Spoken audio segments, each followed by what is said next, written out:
We're live on our podcast recording device. Live from San Gabriel, California. This is Dre's Geek Philosophy. We have returned to the Nostalgic Podcast Studio, a.k.a. Nostalgic Books and Comics here in San Gabriel, California. We have Pete back. You're out on the injury report last week for stomach. Mm-hmm. You were not feeling well. Yeah. So you're back. You're back from injury. Unfortunately, Sam had to be a good dad today. So I already knew from last week. I already knew one of his coworkers was asking to cover for him for this week. He's like, "Oh no, I can't cover. Like, I have to take care of the kids. Baby mom was out of town." Oh man. And so I was like, "Oh, I already knew." That's why I put out the clarion call on Facebook for people to. Mm-hmm. I wanted to have a guest, a third chair. It's always fun to have a third person to chime in, to speak. We like feedback. Obviously, we enjoy it when our live audience chimes in and gives us information, when they give us questions or comments. So this is an interactive show. This isn't just me sitting here masturbatory, like listening to myself speak. We like to talk. We like to discuss. So, I'm going to start with a quick story because I promised my lady Rosa I would tell this story. Oh boy! Because on my way over here, because I literally got here like 15 minutes ago. I got here 15 minutes ago. I was hanging out with my lady Rosa. Mm-hmm. And she has two cats, lovely young ladies, little Yogi and Tina. And Tina is a little bit more peculiar. Yogi is adorable and cute. Tina is a little bit more peculiar. Yeah. She doesn't like to poop where she's supposed to. Oh no. She will poop anywhere except her litter box. No. And so we were in the kitchen where I was helping Rosa make her dinner, and then we saw Tina was getting ready to drop the deuce, and and both were like, Tina, no, Tina. And of course, me being the idiot I am, I'm like, no, I'm gonna go literally put my foot down. Oh no. No, I didn't step on it. Okay. I did not step in it, no. But I was like, I stopped on the ground, just where I was standing, to get her to move. I stomped on the ground. I literally scared the shit out of her. Oh man. I made her pinch the loaf. Yeah. Because I was like, you see, bloop, and bolt. And we could not stop laughing for 10 minutes. Oh, man. I would have been here 5 minutes earlier if we hadn't been laughing for 10 minutes. Oh, my Lord, because it was like, oh, my God, Tina! And I'm like chasing her down to make sure she wasn't pooping anywhere else in Rosa's house. But I literally, like, you always hear it, oh, God, get the shit scared out of me. I scared the shit out of poor Tina. The adorable, cute little black cat. If you want to see her, you can follow Rosa's Instagram. So she's doing 31, like for people, in October, she's doing 31 days of her black cat. Oh, there you go. Because it's black cat, Halloween time. Her poor kitty. I literally scared the shit out of her. I was dead. I was laughing so hard. Man. The poor cat, she was like terrified. Because I finally been bonding with her because normally she doesn't like to take to people. She's like a normal human. She doesn't like people. But her and I have been getting along. She's been letting me pet her. She's been hanging out with us. Like, the four of us will be on the couch. Like, Tina's here with us. And normally, her other cat, Yogi, she just loves the attention. Yeah, cuddle me, big man. Cuddle me, big bald slave. Bring me food. Now pet me. The other cat, Tina, she's a little bit more standoffish. She's more reserved. She keeps her distance. Like, I don't trust you, motherfucker. I don't know you, bald man. But she's finally, after a few months, come around. But now I think I've undone everything with one stomp to the ground. All right, literally scare the shit out of her. That's pretty funny, man. It is quite hilarious. Oh, man. You know what was unintentionally funny? What's that? Venom. Oh, yeah. God, Venom. And you know what? Normally, I normally like to stay spoiler free, but man, it was bad. I mean, it wasn't good. Was it bad? I mean, well, it wasn't. Okay, you know what? It wasn't terrible. It wasn't Batman vs Superman terrible. Yeah. It wasn't as bad as those movies. And I tried to go in with no expectations, but I kind of had a feeling it wasn't going to be great. Yeah. But man, I think my quote is, this feels like what Marvel movies were like 15 years ago.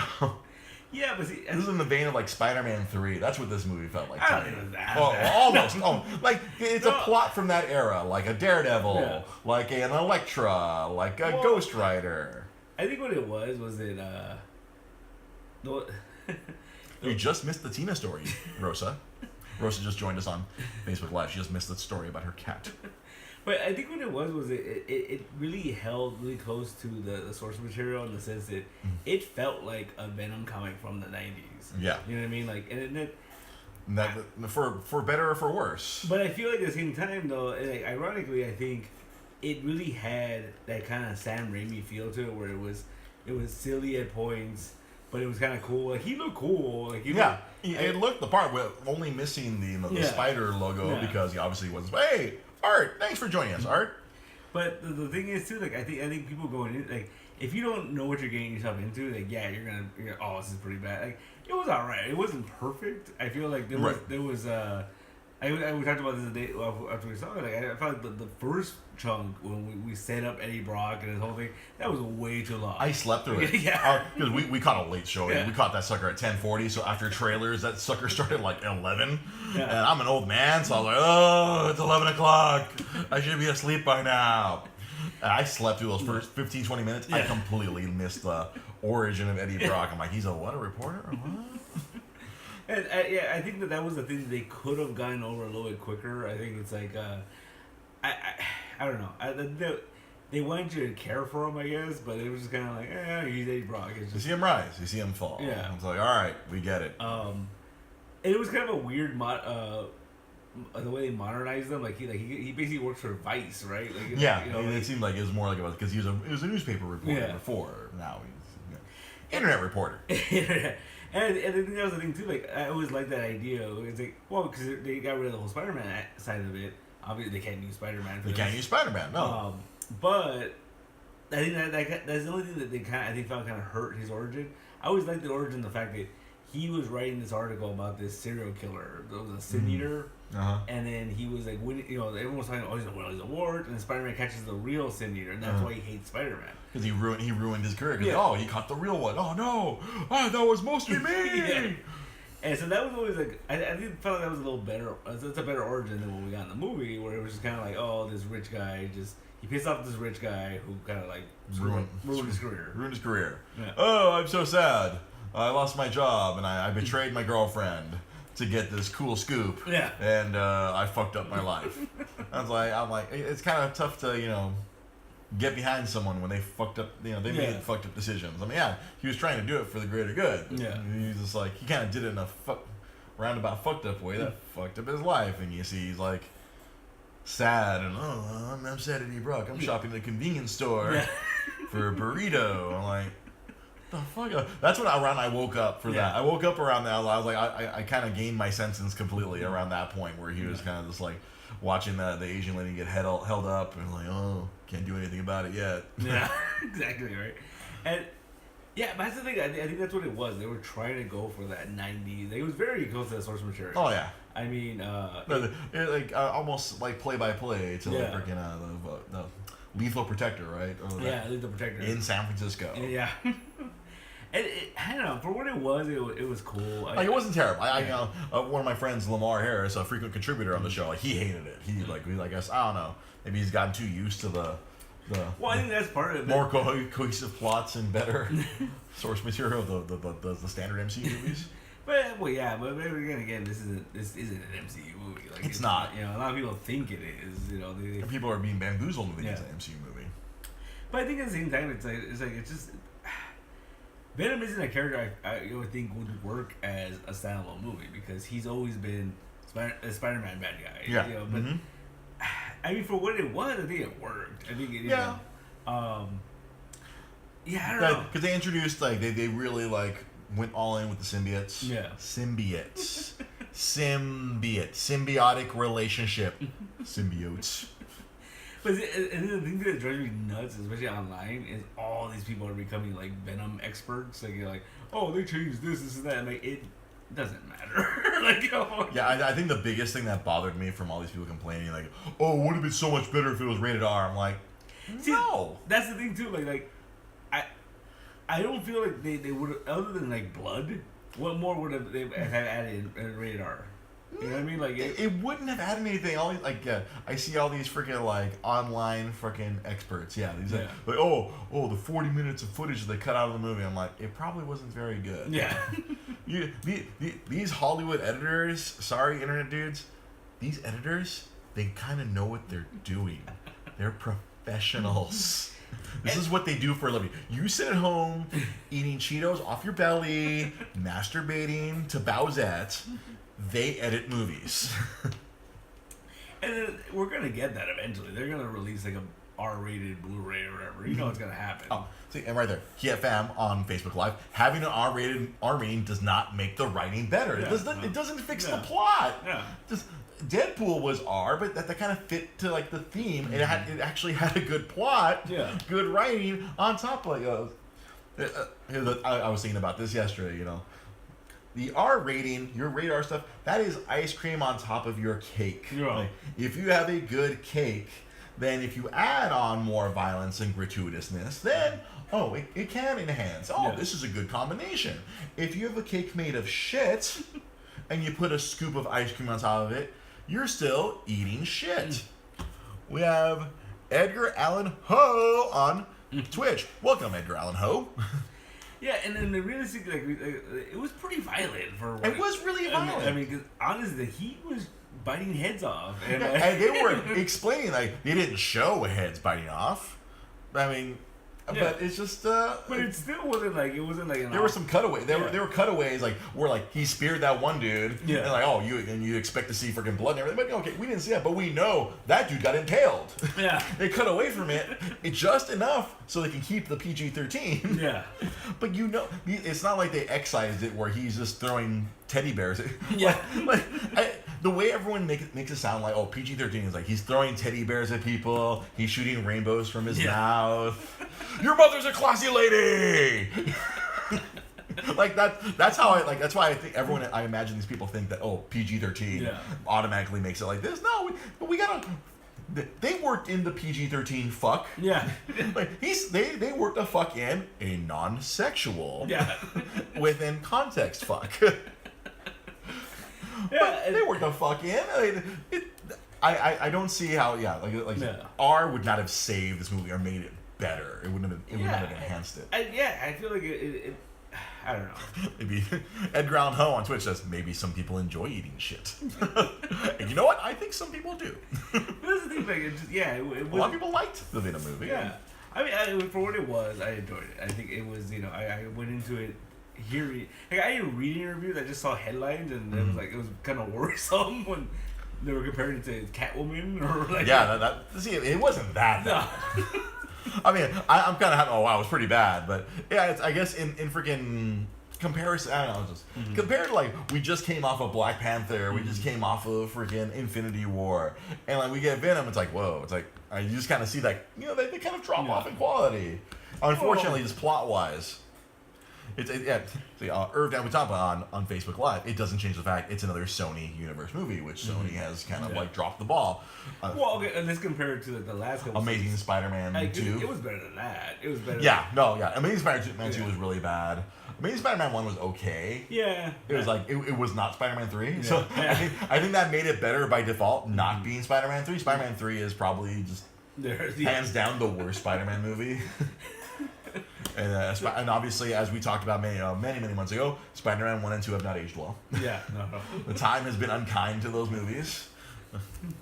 Well, I mean, I think with those two, like, I think that's another problem. Like, it was a different era. Yeah, it was a different era, and also like, I don't know, you can't really compare it to like that's newer true. Stuff, and like even like now, like I think it's an unfair comparison compared to like modern superhero movies. It's just you have to go into it. You have to go blank slate. Yeah, otherwise you're gonna be disappointed, or you're gonna like it's just like that's the thing. Like we always talking about this, like the Agents of Shield. The reason a lot of people were so disappointed in that first season was because it wasn't the Avengers. It wasn't the Avengers, and that's ABC's fault. They kind of promoted it that way. They pimped it out as Did you love the Avengers movie this past summer? Get ready for Agents of Shield. We're gonna be in a plane the entire first season. But that's the thing too. Like once you accept it's not the Avengers, it's all right. It works. You know what? I have several friends who enjoy that show. I enjoy it. I still watch it. You still watch it? Yeah. A couple, lady nerd friends of mine. They keep asking me, "Oh, do you watch that show?" And I'm like, no. I'm like, I quit. Well, to be fair, I've quit a lot of. I've quit almost all the superhero shows. Just flat out. I can't watch any of them anymore. It's like in between. Like I'm like, it's not good enough for me to cut time out of something else. Like if they were better, then I'd cut away time. So I'd rather watch Japanese pro wrestling than watch whatever's going on in the Arrowverse or whatever's going on in Agents of Shield. But okay, see that's weird. Like, it seems like you have a weird standard though. No, it's a time value proposition. No, I understand that, but it's all your point of view because it's my point of view. Yeah, you've shown me some of the stuff that you enjoy. It's kind of silly. It's pretty. Hell yeah, it's silly. I'm entertained. Well, I want entertainment. Yes, man flips man with his dick. But some of the Japanese stuff I see, well, that's not, well, technically some of them. That viral video did come from DDT Pearl in Japan. But, yeah. It's a value proposition. I'm like, I like that, like, this past, like, as we were sleeping this morning, some big stuff happened in Japan I read about at 6 in the morning today. I was like, oh shit! Yeah. I was like waking up, I'm like, oh fuck, a lot of cool shit happened. I gotta watch that on my freaking New Japan World app later tonight or tomorrow afternoon. But again, it's that value proposition. Mm-hmm. Am I enjoying this enough? Like, a case in point, The Flash. Mm-hmm. I really like the first 2 seasons of The Flash. I fucking love that show. It's like that was my favorite show on television. Fuck yeah, amazing. Mm-hmm. Season 3, what the fuck is this? It went from like as soon as the DC Alpha Directive number 2, Flash my Flashpoint. No, he doesn't have the Flashpoint. He doesn't have the fucking time. He must Flashpoint, and then the show was irreparably broken for me from then. The only thing I enjoyed was when you had me watch the Crisis on Earth X last year. I enjoyed the shit out of that, but beyond that, I see they're bringing in the daughter now. Yeah. From the future. So but again, it's just am I still enjoying this enough to commit time to it? Yeah. We watched Venom because we want to talk about it today. Yeah. Because even Rosa was asking me, "Is like, are you excited for this movie?" I'm like, not really. I'm excited to talk about it on Monday, but I'm not excited to watch it. But it wasn't like the anticipation. Oh, Black Panther looks really good. Oh, fuck yeah, Infinity War, yes. Yeah. Like even Ant-Man and Wasp, that looked like that was gonna be a good ass fun time. Mm-hmm. This one, I was just like, all right, let's see how this goes. Like this is gonna make some good talking points for about 20, 15. This is gonna give us about 15 to 20 minutes of podcast. Yeah. The following Monday. But to be fair, I am interested in the sequel. They did leave a setup for a sequel because naturally they didn't know it. Well, I think we're going to get that sequel because the numbers you were giving me, it made $80 million domestic. Mm-hmm. It beat A Star Is Born, much to the chagrin of a bunch of bots. Yeah. The bots that we were talking about last week that were trying to push A Star Is Born over Venom. Yeah. It handily defeated A Star Is Born. Yeah, by a lot. But A Star Is Born made $42 million. I'm sure A Star Is Born is going to win all the Oscars apparently. Yeah. And if you have a drinking problem, do not watch A Star Is Born. Oh, man. If you're a person in recovery, do not watch that movie. Trigger warning. That's a trigger warning on that one. And then you were telling me worldwide, 125 million. So a total of $200 million. And apparently the movie had $100 million budget. I can believe that. Yeah. So about like 80 million of that was the Venom and the Venom orgy with the other symbiote at the end. It was awkward. I'm gonna be honest. That there was an orgy at the end between Venom and the other symbiote, and it was pretty awkward. I was like, I can't tell. Are they fighting or are they fucking? I can't tell the difference. Two symbiotes. I don't know. That was my one big thing about that movie that bugged me was that they already had their names. Like they already knew. I'm Venom. Yeah. I'm Riot. And it's like they were like not just they had names, but they were like adjectives. We listen to Earth broadcasts, so we like these Earth adjectives. Yeah. I'm Riot. And it's just kind of like that's the one that bugged me. I was like, that's kind of weird. I think sacrifices had to be made for the sake of plot. Although I think I think we'd be bitching the other way around if I need a name. Let me turn on the television. Look, there's a riot going on. I will call myself Riot. Man, this thing inside me, it feels like poison. Almost like Venom. I will call myself. Hey, Eddie. I did enjoy the interactions between Eddie and Venom, like the voice in his head, and they kept playing up, and no one else can hear him unless he makes the face that comes out of the side. And I was reading how like Tom Hardy was so he did both voices. Oh really? He did both voices. He did the other voice too. Oh, that's cool. So apparently he would record the Venom voice at the start of every day, and then they would put an earwig in him, and then he was actually reacting to Venom talking to him. You know what? Kudos. Yeah. Tom, at the end of the day, and honestly, that was the one thing that kind of gave me hope. Tom Hardy, that man is a professional. Yeah. The man has given us many good things, and he's also given us other things, other creative choices that he's made. Yeah, I really feel like they toned down. Because with that first trailer, he had that really thick, whatever that accent was, right? Like what? This movie set in San Francisco. Why does he sound like a weird New Yorker? Yeah. But they did. I'm Eddie Block. Yeah, they toned it down where like it wasn't as bad. I'll say right here. Ghost Brain on Twitch says the man is willing to let a parasite bore into his head for the sake of good acting. Tom Hardy, you are all right by me. I agree with you, Ghost Brain, on Twitch. Yeah, he's a great actor. I mean, God, the man let his dick hang out when that movie Bronson. That's right. He was all. You know what? That movie was really good. I watched that as part of the when I did the 366 movies in 366 days. That was like, that was really good. I'm like, I can't. There's a real dude out there who just professionally went to jail. Yeah. He's professionally a jail man, and Tom Hardy played the shit out of him. Obviously, I think one of my favorite performances of his is Inception. I thought he was amazing in that. I think that's where Chris Nolan's like, oh, you're really good. Do you want to be Bane? Yes, I would very much like to be Bane. and then that's the thing too. Like I always give Tom Hardy props for that, is because like most actors, especially up and coming people or big name people, they will turn down superhero role because of the mask. Yeah. Because they gotta see my face, and he's like, give it to me. Yeah. Give me the mask. Freaking we only saw his face once in The Dark Knight, right? Yeah. Right when they showed his origin or whatever. Right. Yeah. That's the only time I ever saw his face, but. Ghost Brain here on Twitch. He also really liked his character in Inception. He brought the role of greatness. High class con man. I was like, yeah. I think one of my favorite lines, like, simply you're not thinking big enough, and he pulls out the grenade launcher. It's like, of course, if I was in a freaking dream world, fuck yeah, I'd make a much better weapon. Yeah. Like, oh, you're not thinking big enough. But yeah, Venom came out, and I mean, we're gonna get Venom. It looks like we're gonna get Venom 2. Yeah. There might be a good payout. Like the tease. I don't know if I want to spoil this. We will not spoil. Yeah. There's a really cool tease of another villain. If you're familiar with Venom, then you're probably gonna be familiar with the villain that they teased, and then they picked a very interesting choice for an actor. And a very interesting choice for a wig. I will leave you with that. If you choose to go give your money to Venom and stay all the way through the credits. I was already excited for that Spider-Verse movie, but after seeing that clip, it looks really I feel like there's not much. You're not really spoiling anything from Venom, but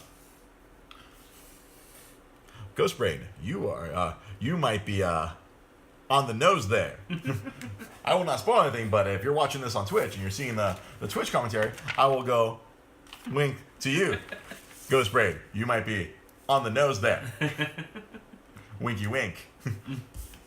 Oh yeah, but the Spider-Verse, after the credits, I like how they showed in another universe, you basically got like, that was like 8 minutes. It feels like it was a long. We sat there for a while. I was like, wow, this is. I mean, are they just gonna show us the Spider-Verse movie right now? They gave us a big freaking chunk of Into the Spider-Verse, showing Miles Morales, showing the Prowler, showing freaking Spider-Man, and that was a really cool sequence. It kind of gave you a real feel of what that Into the Spider-Verse movie coming out. Now that movie, I'm incredibly excited for. Like with everything that's come out, I mean, freaking, we already knew.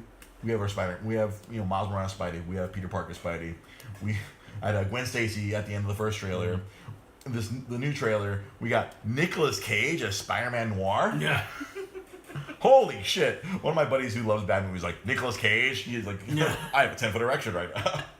And then John Mulaney as Spider-Ham. Yeah. Hell yes. Yeah. One of my first memories as kind of a kid was like seeing what the hell is Peter Parker Spider-Ham. Guess what? It's gonna get weirder.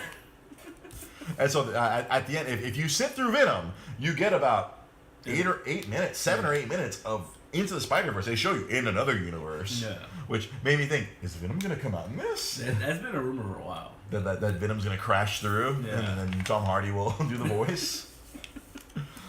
Because it is a it's a movie about the Spider-Verse. There's multiple Spider-Mans throughout multiple universes. Yeah. And then, as the thing too, we were talking about how one of the rumors was the reason why they went PG-13 for Venom was so they can leave the door open for a Spider-Man. Spider-Man showing up at some point. But realistically, that Tom Holland Spider-Man would get destroyed by this Venom, right? Like, kind of. I mean, if he has the freaking if he has the suit from Infinity War, he might be okay. He might, right? Well, also to quote Venom himself, I'm kind of a loser from where I'm from too. I like you. You're a loser like me. Like, what kind of a dialogue choice is that? Honestly, that's one of those lines where I was like, oh, come on. That's just lazy writing. No, I love when it had me laughing. It was very comic book accurate where, like, you know, the Sonics hurt him, you know. Like, but I love that scene when he's talking about that and he's just like, and fire. Like, he just throws it in there. Yeah. Right? He's like, yo, hey, watch out for fire too. Fire's not good. Fire's not great either.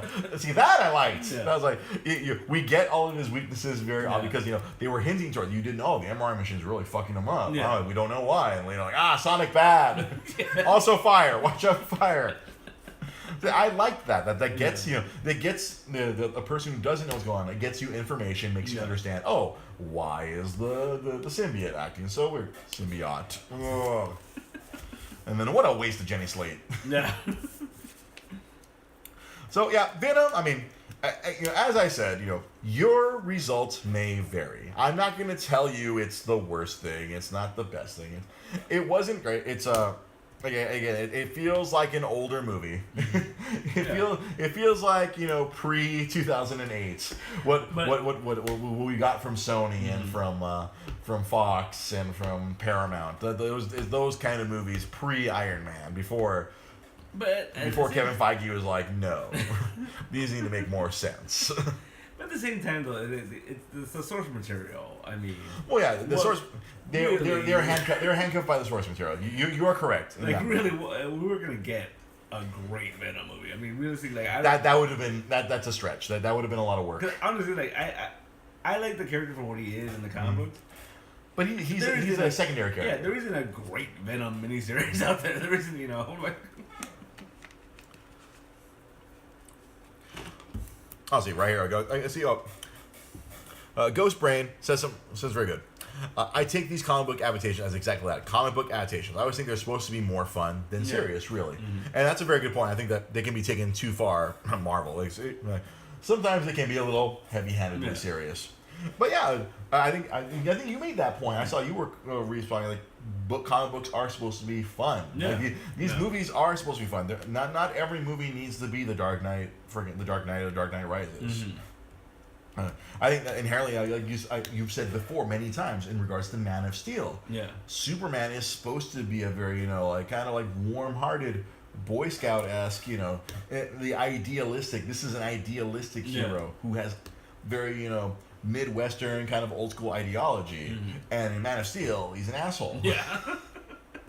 And in Batman vs Superman, he's an even bigger asshole. Yeah. Get out of my town.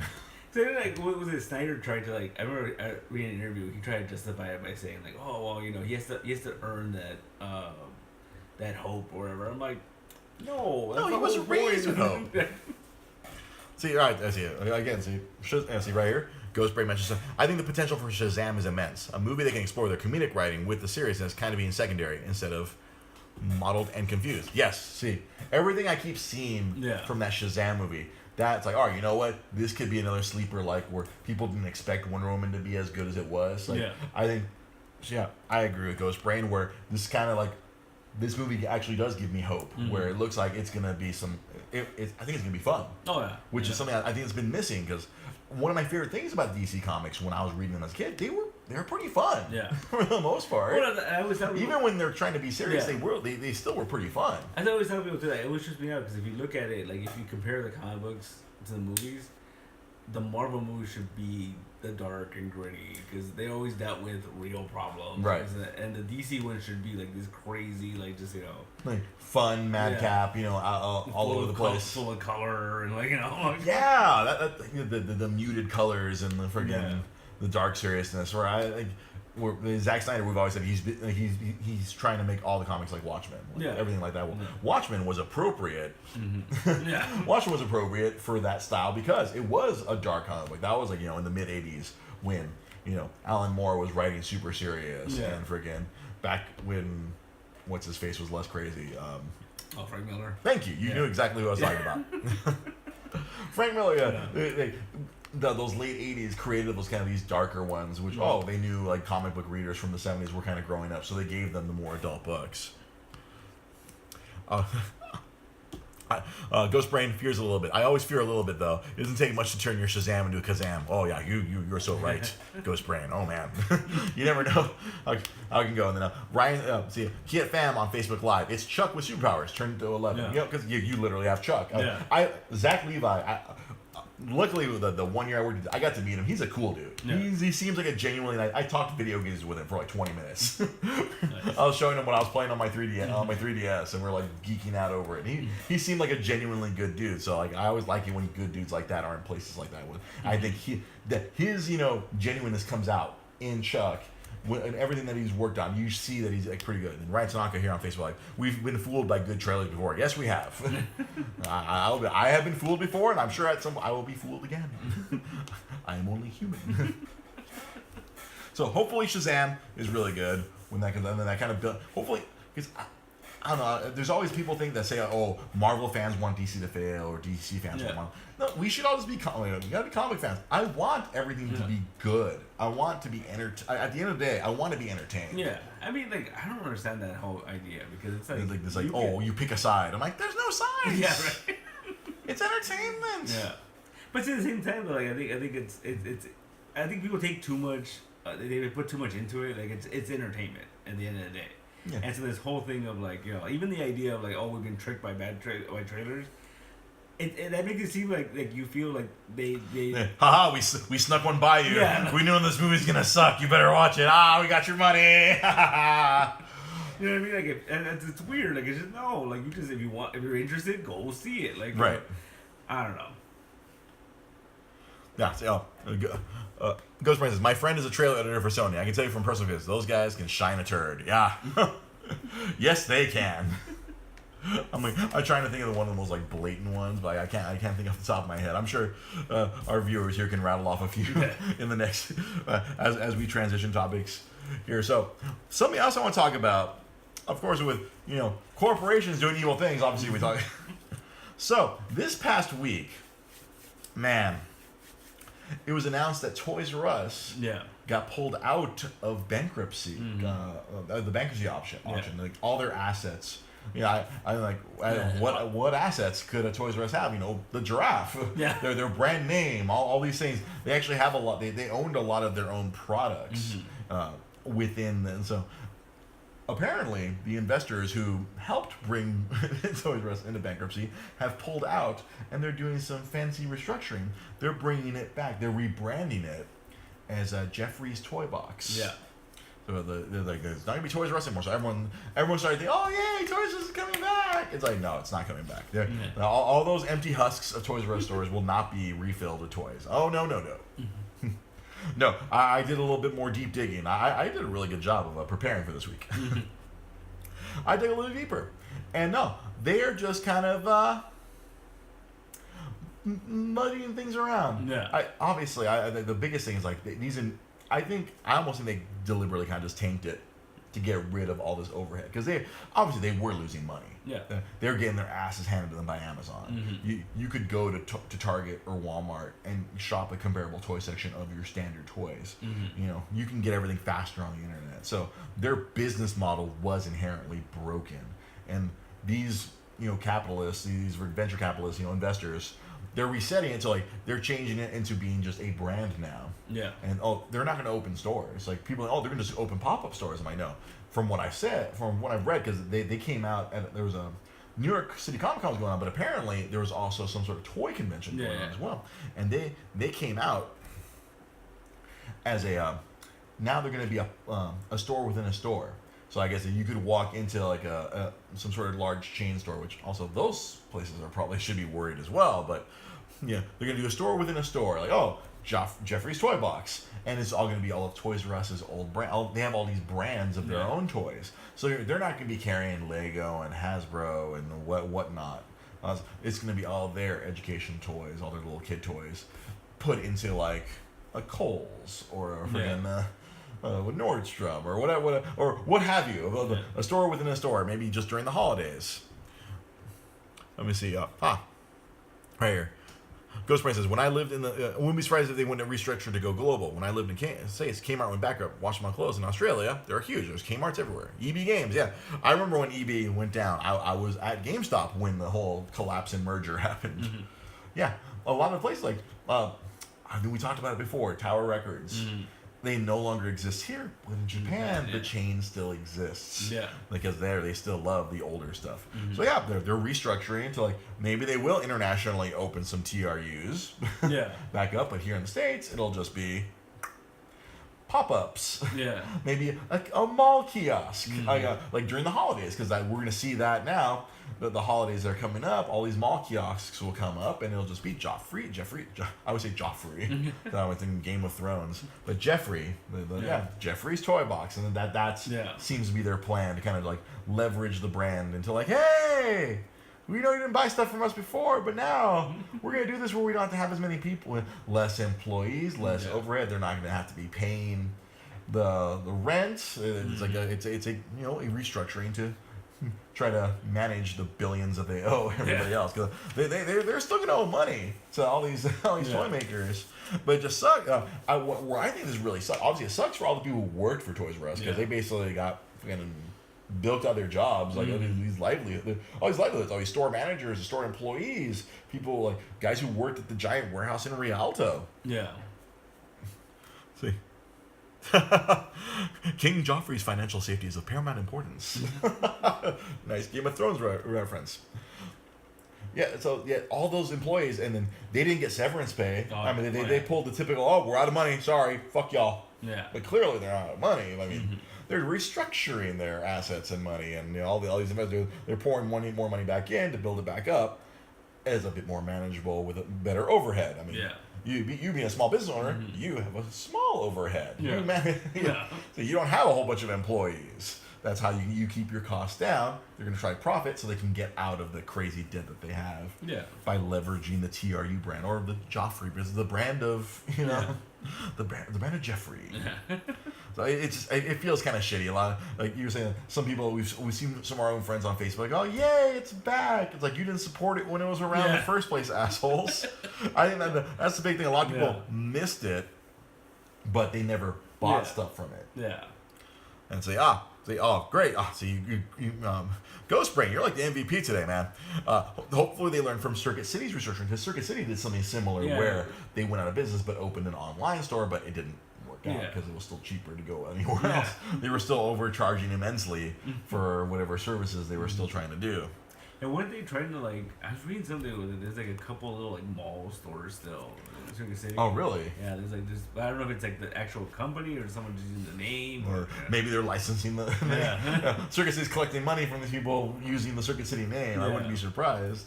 But we talked about, Blockbuster was still open up until recently, and friggin' one in Oregon, and there was a bunch in Alaska, but now that Alaska got all their internet, and then they don't need Blockbuster anymore because now they can watch Netflix.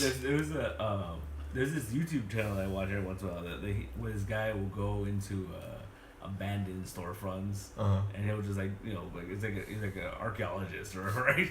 But it's kind of interesting because he went through a Circuit City, and as he's walking through it, they'll run footage of this is what happened, this is why it doesn't exist. At one point, Circuit City was selling cars over in I don't know where, it was Wisconsin or something like that. That's insane. Their parking lot was actually a car lot. That's crazy. Oh, yeah. Ghostbrain worked at Circuit City when it died. They told us they had $4 billion in liquid assets, and we'd never die. A week later, sold everything off the shelves, and then sold the shelves. Yep. I remember when that came apart. I remember when the wheels flew off of that. I was picking up. I had to wait a little while because I remember like everything they did the 10%, 20%. Like it's isn't. I feel it's kind of sad now. Like we're kind of used to all these places, you know, going through the oh wait, we gotta wait for them to get down to 50%. Then we go in and like vultures and take all this stuff. I always think for your store here, like whenever I see like the store closing, oh, let me go see if there's some shelves that Pete can use for the comic shop. Let me see if there's something useful at a reasonable price, something they can use here. Can this hold comics? That display case, I forgot where that came from. That came from a liquidation. The display case over here on the side. And I'm like, one man's trash is another man's treasure, you know? That's how it goes.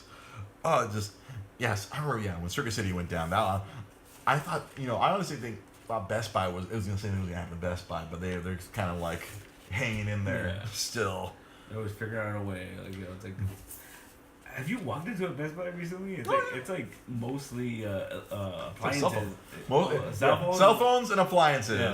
It's like, oh, the video games are in the corner over here. And the computer is like, oh, okay. There's the Geek Squad and a few computers here, but hey, buy your cell phones or get a fridge or like. No, on my birthday I walked into the Circuit City. Not Circuit City. Now we got Circuit City on the brain.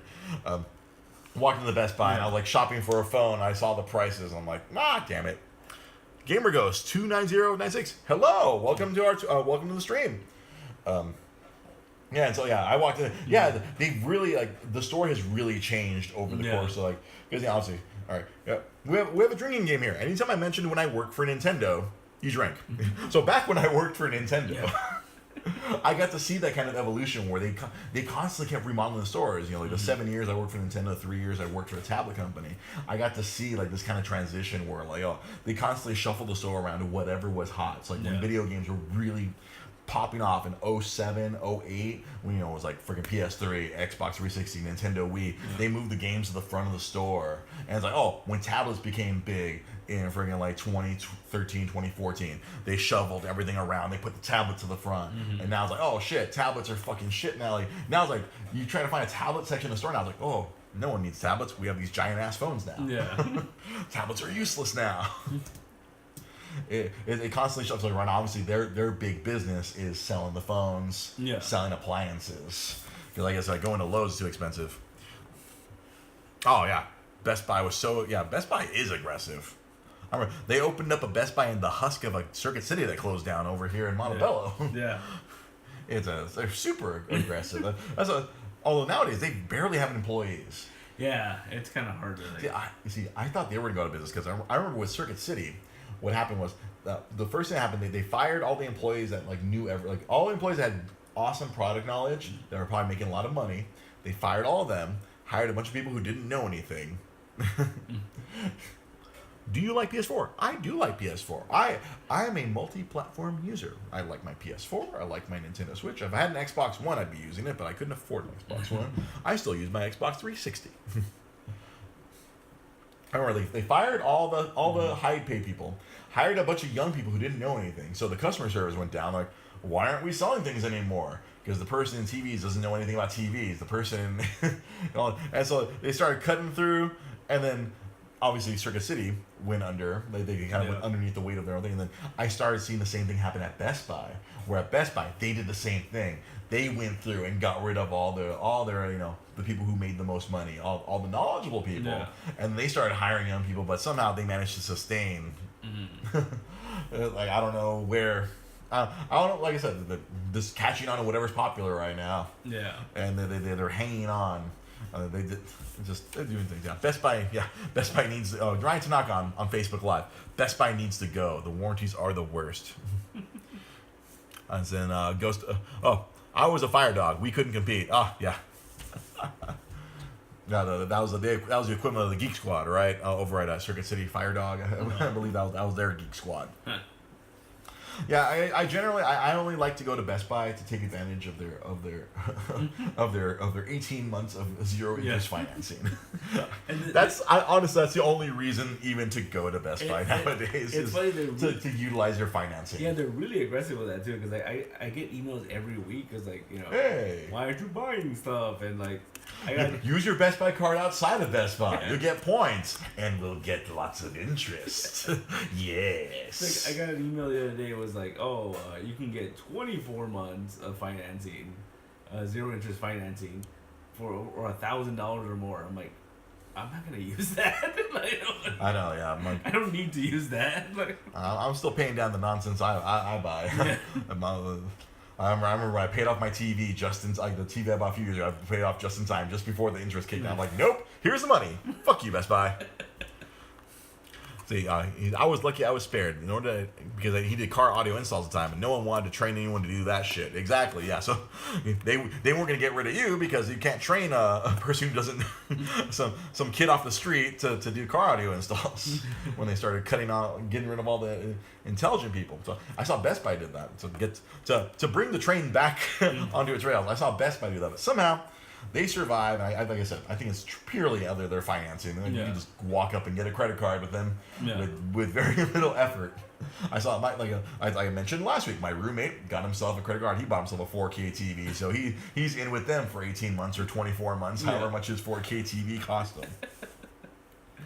So it's again, as the theme always goes, when corporations get their mitts into our nerd stuff, that's where it starts to go bad. And again, Toys R Us. To circle back to Toys R Us, I always have positive memories. That was my first real job. I worked at the comic book store for a very long time, and I think I got all my bad habits out of the way of being a bad employee there. And then when I started working at Toys R Us, I understood. Oh shit, this is real. I gotta do this. Oh, Gamer goes 29. Oh yeah, GameStop is so expensive. Yeah. Oh god. You gotta find some older episodes where I just totally go in on GameStop. I used to work there too. You know what tripped me out was the New York Comic Con. I think it was the day before the show started. Jim Lee did a signing at a GameStop. That makes sense because aren't they? I wonder if we talked about how they were gonna do comic books. I wonder if that ever got off the ground. I was reading about that. They did it in, I forgot how many cities. Oh, they picked some test markets, and I'm sure it didn't work out well. Because the one in New York that they showed the pictures, you can see the spinner rack in the background. But I think, what's that other one? What's it called? There's a thing they have. Another company. Think Geek? Yeah. So apparently that's going to be its own store or something? Yeah, no. Obviously, GameStop is trying to utilize everything within their power to try to stay alive because they're also experiencing all kinds of loss. I saw that on LinkedIn a week or two ago where they're kind of taking in the pants right now. They're selling lots of hardware, but not enough software. And so here's a quick economics lesson. Hardware is really easy to move because people need that, but the stores don't make a lot of money off that. Yeah. Honestly, like a PS4. I mean, GameStop makes like $10 off that thing. Oh wow, really? The profit margins are so low on those things. You're literally buying them almost at cost. I mean, obviously, in your business, you're buying comic books for way under cost, and so that's why you can afford to get stuck with some because you're making up with it on other stuff. That's why GameStop, they sell the hardware. They're super aggressive in trying to get you to buy games because that's where they make the money. They'll buy a game for $35, sell it for $60. That's where the real money is. Yeah. Or where they really want to get you is the used games, where they buy a game for $5, turn around and sell it for 45 or 50. Yeah. That's where they make their killing there. Yeah. But they're obviously struggling because people are not going there because they charge so much. Like GamerGo says, just go to Amazon. Yeah. You go to Amazon, get it cheaper. You want a used copy of something? Go to eBay or go on Amazon, or go on eBay, and you can find a used copy cheaper than that. If someone gets sick of their copy of Madden, they're probably flipping it for way less than paying $55. Yeah. Or when whatever the new game like Mega Man, like show contributor Erdan Batampa, he bought the new Mega Man game. And he said it's hard as fuck. I'm sure there's a lot of people, a lot of old men are like, I remember Mega Man wasn't this hard. Yeah. People are trading it back in. Then GameStop rips you off on the trade-ins because you just bought the game for $60. Here's $15. What the fuck? Yeah. $15. And so you were saying Jim Lee was and I again. We go on tangents here. I ride the tangent wave. I looked into it though because apparently the GameStop got a exclusive deal with Funko. They're doing these Jim Lee Funkos. Really? Where they're they're kind of like little dioramas almost. Uh-huh. So like that famous cover of Batman standing on the gargoyle, like they made a Funko Pop of that. But like in Jim Lee style? Maybe? No, it's just still it's like the color. It's still Funko. Yeah. Oh, okay, but I'm like, wait, like Jim Lee style is totally diametrically opposite of Funko. And so like they actually pose the figure and there's a whole thing. It looks kind of cool. It's still the Funko figure. But that's why he was doing the signing there, because that's an exclusive to GameStop. To GameStop, yeah, because that's how they're doing it. I mean, that's the only thing that sustains them. Sometimes they'll get these exclusives. Yeah. Like when my last tour of duty was during, I think New York Comic Con was going on, and they had a bunch of Funko Pops that were exclusive to that. And it was like a Super Saiyan Trunks and a freaking Killing Joke Joker in his freaking Hawaiian shirt. And so every GameStop got a handful of them. Like, so you couldn't go to New York Comic Con. Oh, go to your local GameStop. Every GameStop's gonna have 4 of them, and like you have all these people killing each other. Yeah. It's insane. It's just that's another. You know, I can go on and on about how much I don't like GameStop. I have served 3 tours of duty there. Duty. Am I saying that wrong? Go on Think Geek to find merch. Oh, well, no, you're not. You're not saying it wrong. It's just Think Geek is GameStop. GameStop bought Think Geek. Yeah. Think Geek was its own thing, and then GameStop realized, oh shit, we make a lot of money. Like that's something else where that's a higher profit margin for them selling all of that geek stuff. Yeah. You know, you buy a backpack from them. Oh, they probably paid $5-6, and they're charging you $50. Yeah. That's something else where they can make good profit, but a lot of people don't usually buy that stuff. A lot of times that sits on the shelves and people will wait till it goes clearance. But even if they sell it clearance, $15, you're still making $10 off of that. They're more like that was that light up hoodie that me and Sam are gonna get. Yeah, the light up hoodie, the one that you do the motion and there's a fireball. Hadouken. I looked up the other day. It's still pretty cheap. Oh really? Yeah. All right, maybe a Christmas gift for you boys. If I get my money right, maybe I'll look that up, and we can do an episode of the podcast where you and Sam are throwing fireballs at each other. So I remembered for another week. So I like to do a segment called "What Did Dre Learn This Week?" Yeah. I learned something this week. So last Thursday, I was before when you go see Venom, I was watching The Good Place on NBC. And unfortunately, I was watching it without a DVR. I was watching it like the way we used to. I'm so used to fast forwarding through commercials. I was watching it with my lady Rosa, and so we saw a McDonald's commercial where the people were taking in the McDonald's commercial. They were taking their hash browns and putting it inside the Egg McMuffin. Oh, wow. It blew my mind. I never, in my 39 years of existence on this earth, that had never occurred to me to take my hash brown and put it in the goddamn Egg McMuffin. So naturally, Rosa and I, the following morning, so Friday morning, as I was driving her to work, I'm like, we gotta stop at fucking McDonald's and do it. Oh my God, N64 just display Starbucks. I will tell you a quick story. I have an N64 in my storage, and I only have 2 games for it. One game is WWF No Mercy. The other game, Star Fox 64. That's one of the best N64 games. Star Fox 64 is fucking Pace de Resistance. And the original PS1 Spider-Man, that's a fun game. And I am going to be trying to stream PS4 Spider-Man at some point this week. So Rosa and I, we stopped at McDonald's before I dropped her off to work, and we had to do it. We're like, all right. Two sausage McMuffins, 2 hash browns, boom, bam, bam. And you know what? I can't believe I've never done that. That was fucking amazing. My God, I never thought put the fucking Egg McMuffin inside put the hash brown in the Egg McMuffin. It was fucking great. I can't not do it anymore. That's funny. I can't. I cannot continue through life without putting the hash brown into the Egg McMuffin now. My life has been forever, and that is what I learned this past week. There you go. As always, you guys can follow us on our Facebook. If you want to watch us on Facebook, it's facebook.com/DreGB Podcast. You're watching us on Twitch. You're already watching on Twitch. twitch.tv/DreG podcast. Oh, Ultimate Spider-Man. I have that on my GameCube, and I've never played it. That's something I keep wanting to do this retro series. I literally, one of the last things I bought from Best Buy was a TV with the old white, yellow, red connections, because I had a TV with the old AV connections, but it finally died after like 11 years. I'm like, no, I need a TV with old retro connections, and I found one at Best Buy, and I bought that. Got it on sale. Put it on the credit card. Well, it all circles back. Callbacks. So yeah, I found my GameCube the other day, so I can play it. So every week I'm gonna try to play some like retro games. Like last week I did Super Mario Brothers 3. A lot of people watch the shit out of that. So I have to do some more retro games. And I unearthed the GameCube. I'm gonna have to go swing by my mom's garage and go find the box full of GameCube games. Gonna go find I have my box of PS1 games. So I think that's gonna be the next retro where I'm gonna play a PS1 game. I don't know what it will be, but I don't know if I have Spider-Man. I have to look for that. I know I have Ultimate Spider-Man on GameCube. That game, like I remember, that was one of the last games I bought at GameStop before I left GameStop to go work for Nintendo. Take a drink.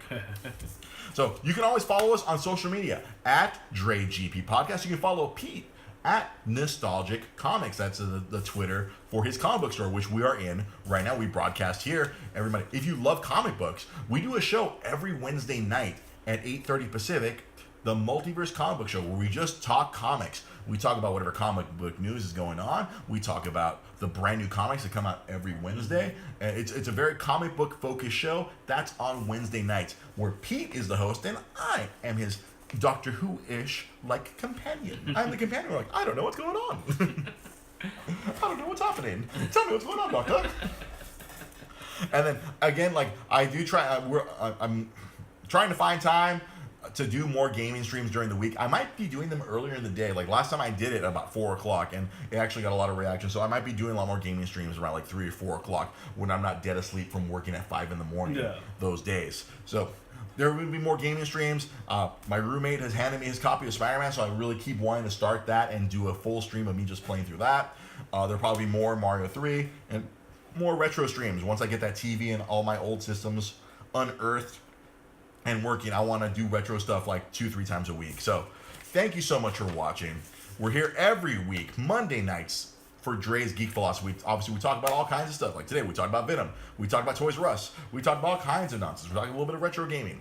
We're here every Monday night, 8 p.m. Every Wednesday night, 8:30 Pacific, and randomly throughout the week. Watch us on Twitch. Watch us on Facebook. Everything gets archived to the tube of you.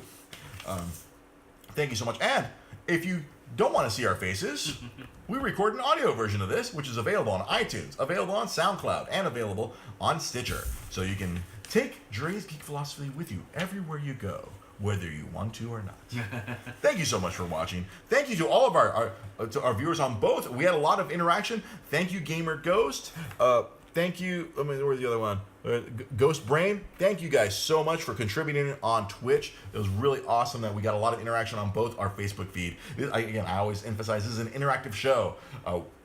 The show wouldn't be the same if we didn't have our live audience chiming in and giving us content to fire back, answering your questions, reacting to your comments. Thank you so much. Have yourselves a good night. We'll see you guys for sure on Wednesday night for the Multiverse Comic Show. So, Pete Molini, this is Ray Cervantes. Have yourselves a good night, and we'll see you next time. Boop and boop. And I'm going to boop the podcast right now. Podcast, you're getting booped. As soon as I find the stop button. Stop button.